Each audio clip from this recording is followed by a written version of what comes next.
Let me tell you a story not of a single person, nor of a single nation, but of all of us. It is the story of how human beings learned to live together, to trade, to dream, and to build the world we now call home. It is a gentle story, one that drifts across centuries like a quiet river, carrying with it the hopes, mistakes, and discoveries of countless generations. If you listen closely, you'll hear the echoes of footsteps on ancient soil, the hum of markets blossoming for the very first time, the rustling of paper as ideas are written down and carried across continents, and the distant roar of factories reshaping the horizon. This is the story of our economic journey, how we moved from gathering fruit in forests to building global networks that stretch across oceans and sky. It is a reminder that the economy is not just numbers, charts, or theories.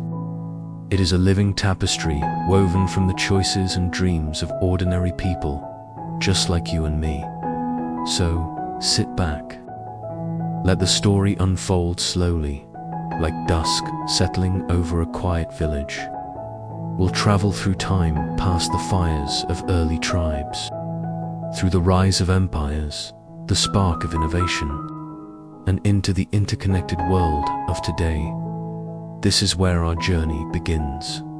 Asterisk. When the world was young and trade was only a whisper, if you let your imagination wander far enough, you might find yourself standing in a world untouched by engines, electricity, or bustling cities. A world where human footsteps were soft on the earth and life moved at the slow rhythm of seasons. In this quiet beginning, long before anyone spoke of economics, the foundation of everything we now call the global economy was slowly, silently taking shape. People lived in small communities, families, clans, tiny clusters of dwellings made from wood, clay, or stone. Their days were filled with simple routines, gathering berries, tending fires, shaping primitive tools, listening to the wind to predict the weather. But even in this simplicity, something profoundly human emerged. The desire to share. One person might return from the river with more fish than his family could eat. Another might have woven an extra basket or carved an extra spear. And somewhere between need and abundance, a gentle exchange took place. A fish for a basket, a tool for a warm fur. No contracts, no calculations, only trust, only understanding. These early trades were soft, almost invisible, yet they carried within them the seed of something extraordinary, a realization that cooperation created more life than isolation. As people exchanged goods, they also exchanged stories, ideas, and friendships. Paths between villages became worn from footsteps. Travelers learned which communities crafted the best pottery or grew the sweetest fruit. From these small, humble beginnings, the first hum of economic life began to flow through human civilization. It was not the economy we know today's, structured, measured, and analyzed. No, it was something gentler. A quiet promise between people. I have something you need. You have something I value. Let us help each other. And though no one knew it yet, this soft whisper of trade would grow into one of the most powerful forces shaping the destiny of humanity. Asterisk. Part 2. The birth of money and the rise of early markets. Gentle storytelling, approximately 4 minutes, as centuries drifted by like slow-moving clouds, human communities expanded.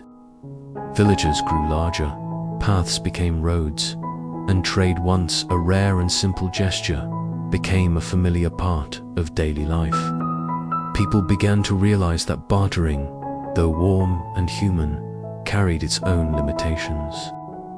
What if the potter didn't need fish today? What if the hunter wanted grain, but the farmer wanted salt. And so, humanity created one of its most transformative ideas: money. It began humbly. A polished shell from the ocean. A bead made from rare stone. A small piece of metal hammered into shape. Objects chosen not for their beauty alone, but because everyone agreed they held value. Money was not power at first. It was convenience, a way to smooth the edges of trade. Soon coins appeared.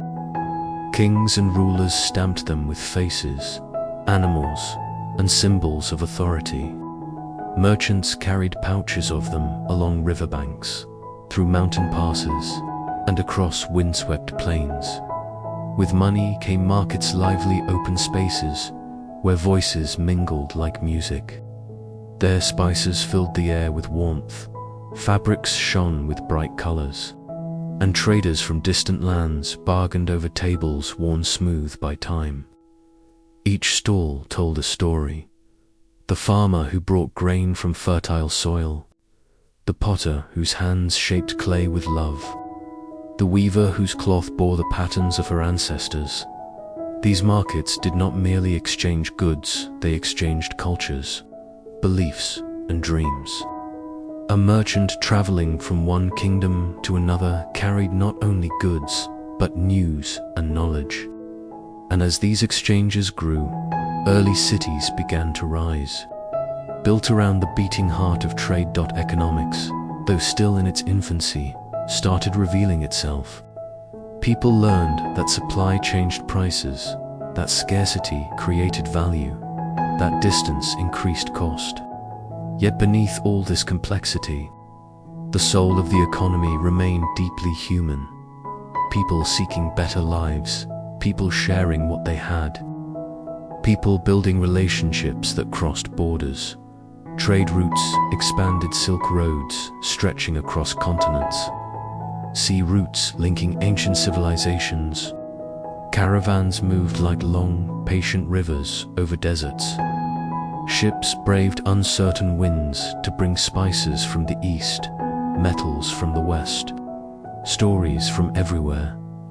What had started as a whisper of exchange had become a vibrant, colorful tapestry of global connection. The world was still young, but humanity had already discovered a truth that would shape its future forever. Where trade flows, civilizations flourish. Part 3. Empires, Ambition, and the Roar of the Industrial Revolution, Gentle. Storytelling, approximately 4 minutes.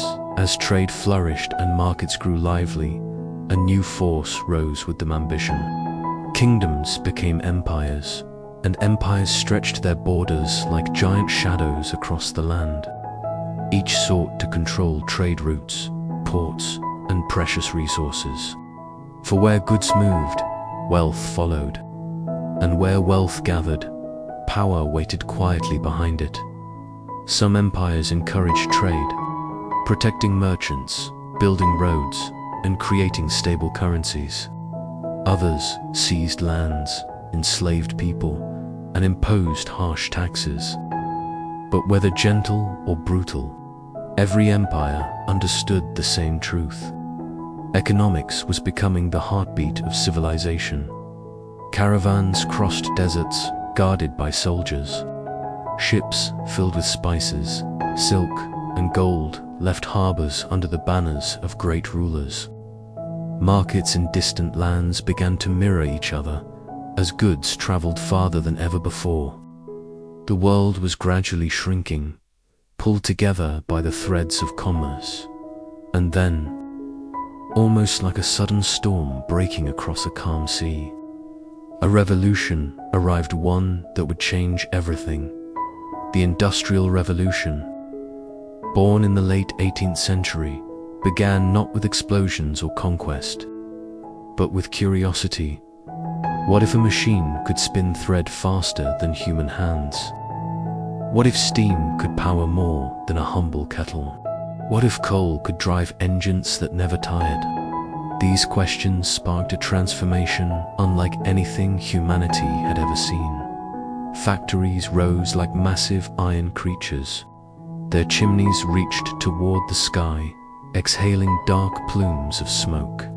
Inside, machines clattered, whirred, and roared, turning raw materials into goods with astonishing speed. The economy shifted from fields to factories, from handmade to machine-made, from slow, natural rhythms to the relentless tick-tock of gears. Railways carved straight lines through forests and mountains, stitching cities together with iron threads. Coal mines dug deep into the earth. Steamships crossed oceans in weeks instead of months. The world accelerated not gently, but powerfully, almost uncontrollably. For many, this new age brought opportunity. Jobs in bustling cities, goods that were cheaper and easier to obtain. Inventions that filled homes with light, comfort, and convenience. But the Industrial Revolution carried a shadow too. Factories demanded long hours and low wages. Children labored in dangerous conditions. Wealth pooled into the hands of a few, while millions struggled to keep pace with the new world. Economists, newly emerging thinkers of the time, began debating how society should balance fairness and progress, labor and capital, freedom and regulation. Their questions echoed through parliaments, newspapers, and public gatherings. Yet despite its contradictions, the Industrial Revolution accomplished something extraordinary. It transformed the economy from local to national, from slow to rapid, from limited to abundant. And as steam engines roared and machines hummed, humanity took one giant step toward the modern world. Crisis, globalization, and the dawn of the digital age as the 19th century gave way to the 20th. The world felt more connected than ever before. Railways crisscrossed continents.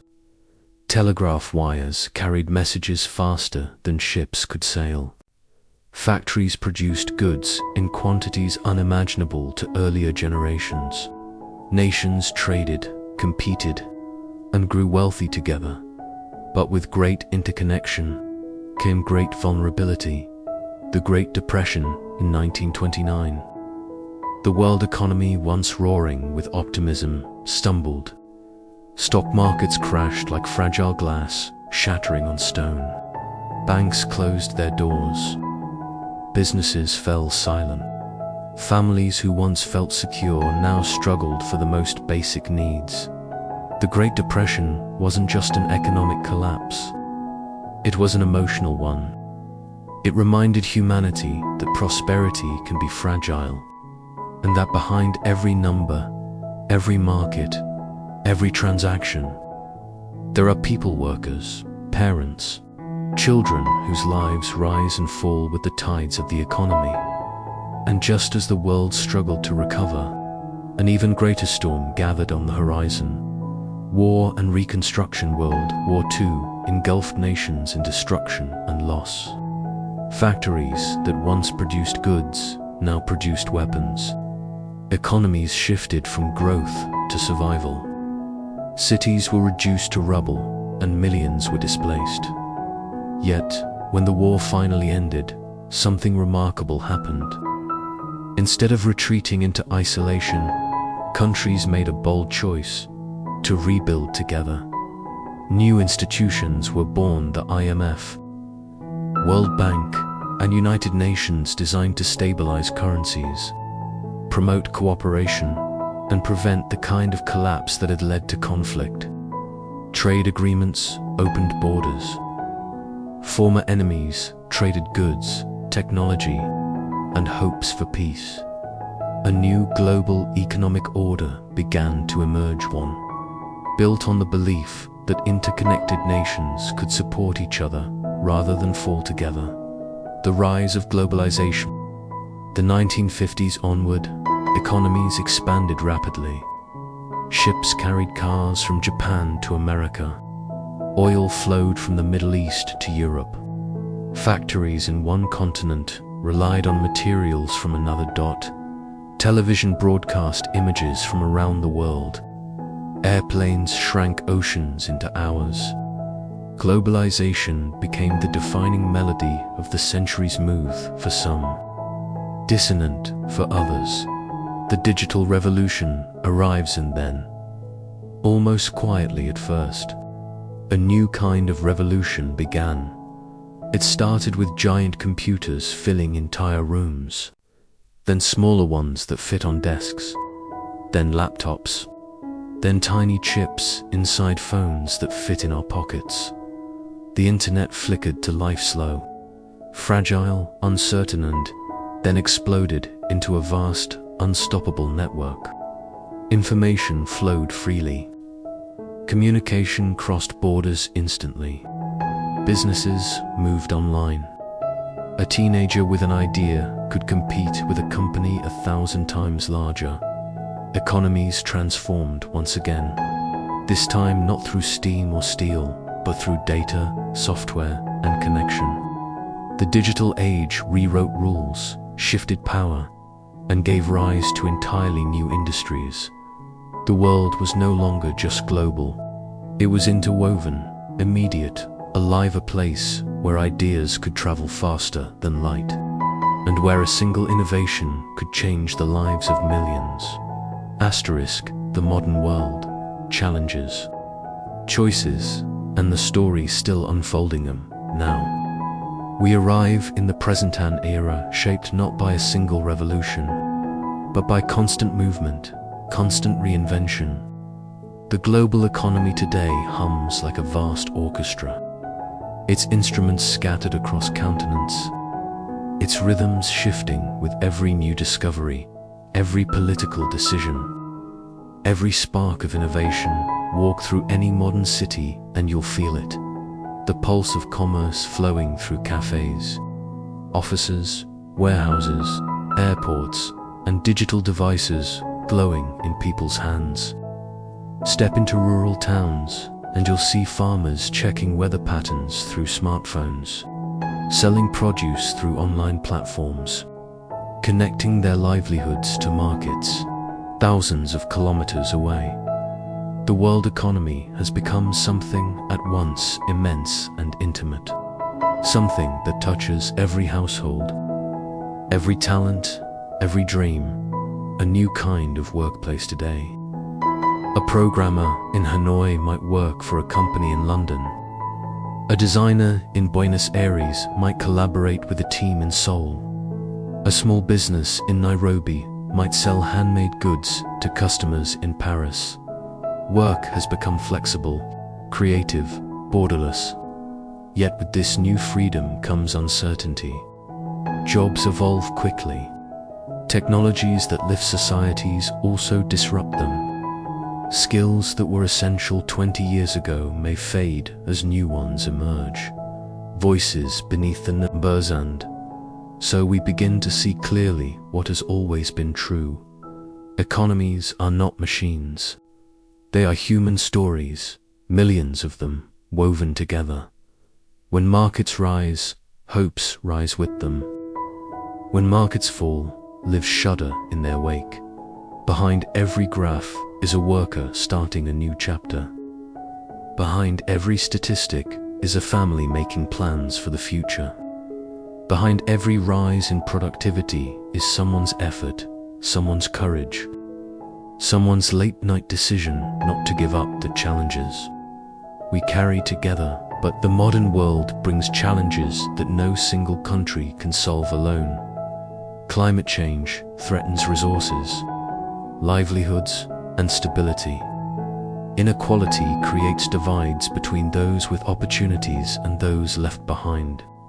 Geopolitical tensions test global cooperation, and technology, powerful and unpredictable, forces us to revisit age-old questions about fairness, privacy, and responsibility. Yet we also possess tools.